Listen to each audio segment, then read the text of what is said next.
دوستان سلام، من محسن رضایی، مهندس و برنامه نویس ASP.NET Core در خدمت شما با ادامه پروژه پیاده سازی سایت وبلاگ از کانال کدنت.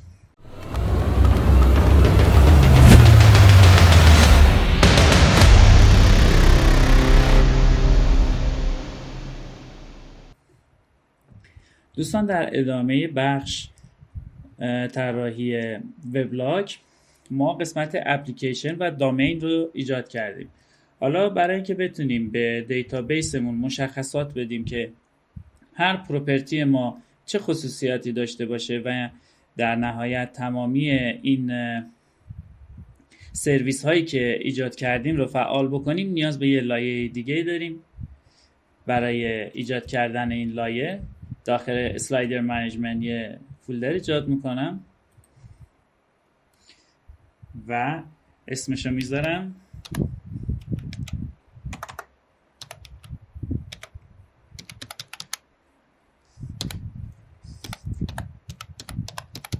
infrastructure. داخلش دوباره یه کلاس لایبرری ایجاد میکنم، اسمش رو میذارم slider management dot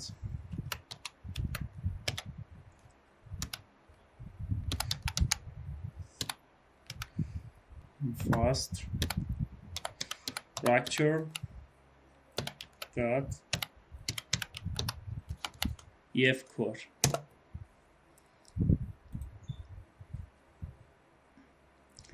خب این کلاس ها نیاز دارم، کلاس رو پاکش نمی کنیم فعلا. بریم یه دونه نیو فولدر ایجاد بکنیم که نقشه راه رو میخوایم توش بذاریم، پس اسمشو میذاریم مپینگ.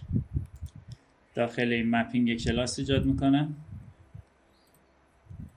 اسمشو میذارم سلایدر مپینگ. رفرنس های اضافه رو حذف میکنم، اینو پابلیش میکنم. خب و باید الان از یک لیست دیگه که به ما کمک میکنه در واقع خصوصیات هر پروپرتی رو ایجاد بکنیم رو ارث‌بری بکنیم و اینجا ازش استفاده بکنیم.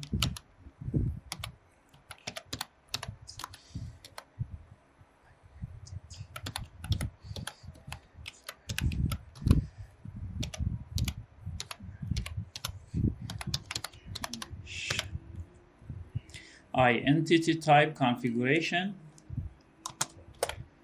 و این لیست از این کلاس استفاده بکنه. چه کلاسی؟ کلاس اسلایدری که ایجاد کردیم و میایم اینستال پکیج مایکروسافت انتیتی فریمورک کور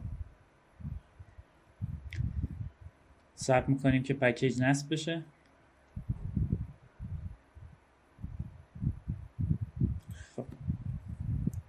وقتی که از این اینترفیس استفاده میکنیم مجبور هستیم که از یک پروپرتی وید دیگه هم استفاده بکنیم.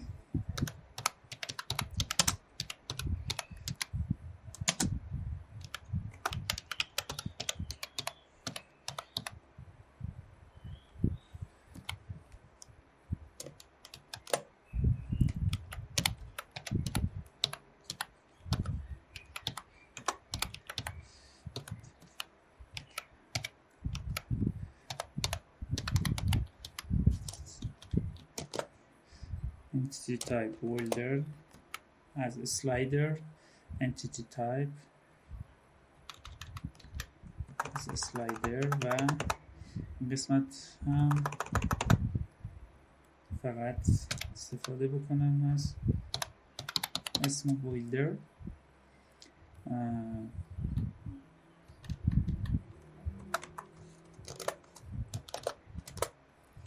خب حالا اینجا folder dot اینجا میخوام اسم جدول رو بیارم to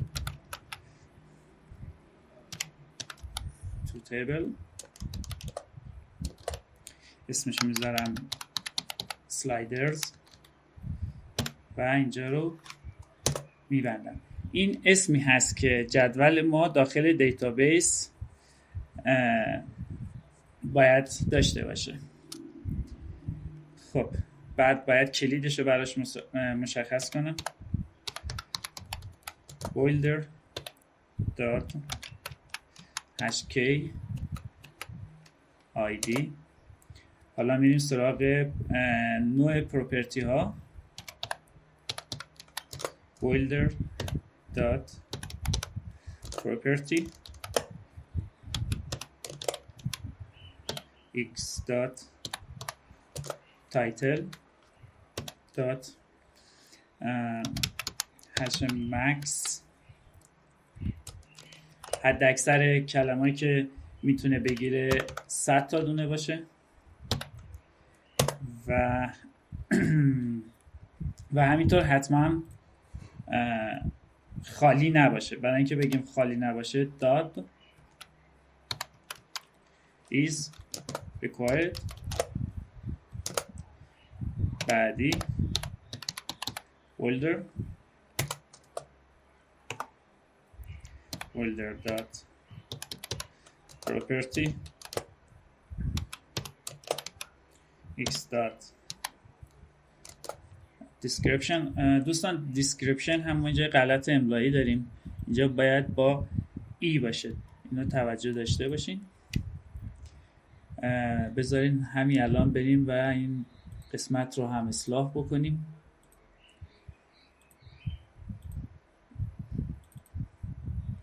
میایم اینجا اینو با ای ایجاد میکنیم، این رو هم با ای.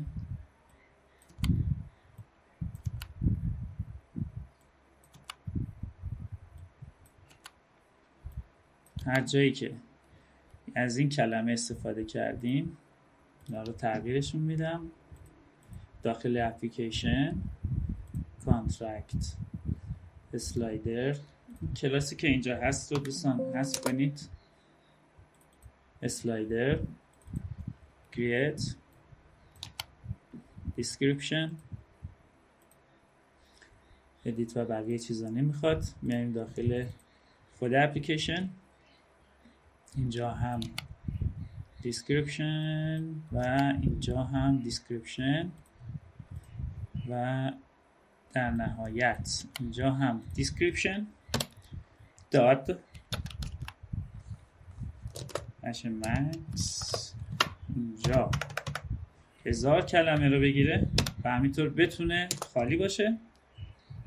بعدی folder dot property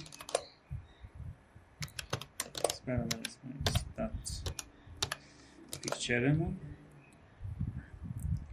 برای پیکچر هم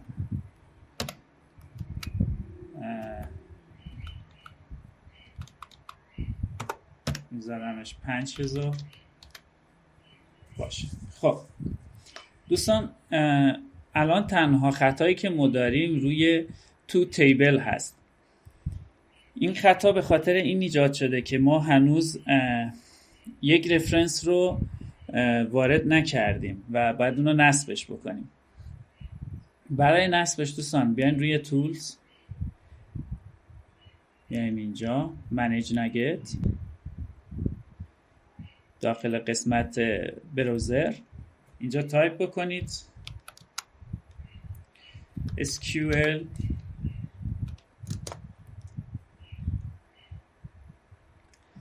و اینجا Microsoft Entity Framework Core SQL Server دبل کلیک کنید و این رو نصب کنید. apply.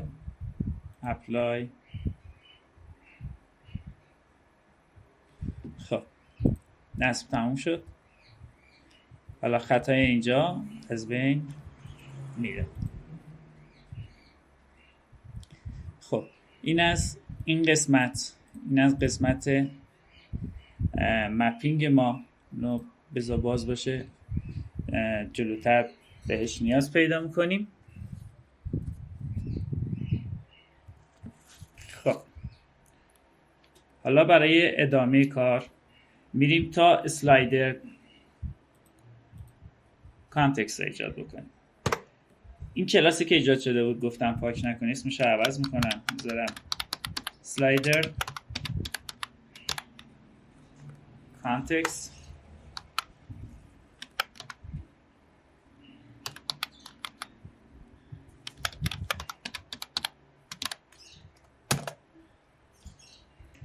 بله اسم تغییر کند و حالا میایم اینجا تا یک سری تغییرات رو اینجا اعمال بکنیم. این کلاس ما باید از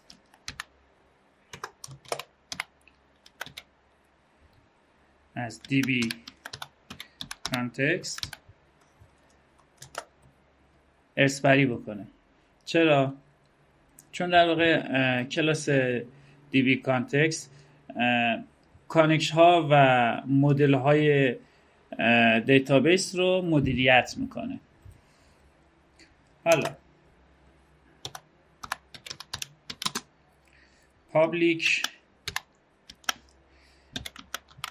dbset، وقتی که از dbset استفاده میکنیم در واقع داریم میگیم که یک جدول هست به نام سلایدر که من اسمش رو میذارم، اسم مستعارش رو میذارم مثلا سلایدر get و set انجام بشه. اسلایدر رو من رفرنس بدم که از کجا بگیره. خب حالا باید یک کانسترکتور ایجاد بکنیم. کنترل داد رو میزنم و اسلایدر کانتکست آپشن رو میزنم. خب این قسمت رو نیاز ندارم، این قسمت رو بهتره که اینجا بذارم و بیایم اینجا. خب اینجا در واقع قراره که حاوی تنظیمات اتصال به دیتابیس باشه. پس توی این قسمت ما بین آپشن و اینجا نیاز هست که ما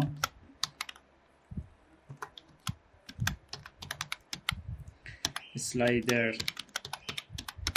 کانتکستی که نوشتیم رو پیاده سازی بکنیم، حاوی این تنظیمات باشه و بیس آپشن. این در واقع نشون میده که به چه صورتی در واقع EF کور یا این تنظیمات به کانسترکتور پایه ارسال بشه. خب تا همینجا کافیه، اما اگر بخوایم که تنظیمات بیشتری رو حتما وارد بکنیم که ما برای این تنظیمات بیشتر مپینگ رو ایجاد کردیم دیگه، پس باید مپینگ رو هم به ادامه این کد اضافه بکنیم. برای این کار پس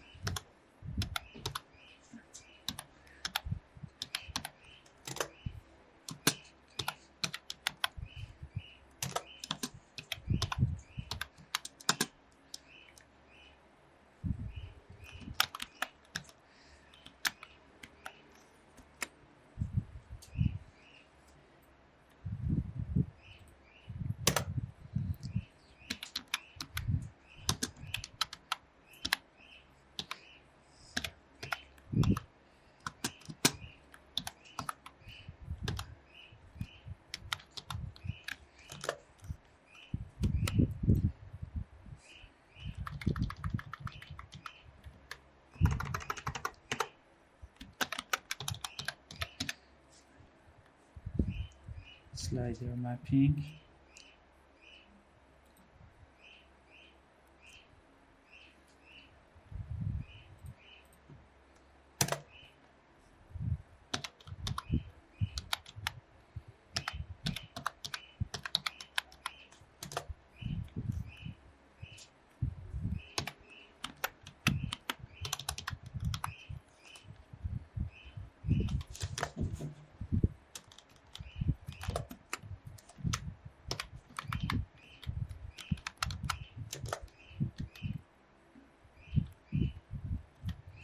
خب حالا داریم میگیم که این شروط رو که ما توی مپینگ نوشته بودیم رو هم بهش اعمال بکنیم. خب این هم از کانتکستمون. تایم ما تا اینجا پر شده، اما هنوز این بخش تکمیل نشده. ادامه بخش رو توی ویدیوی بعدی با هم دنبال میکنیم. لایک و سابسکرایب فراموش نشه. اگر سوالی وجود داشت حتما توی کامنت ها بنویسید. مرسی، ممنونم.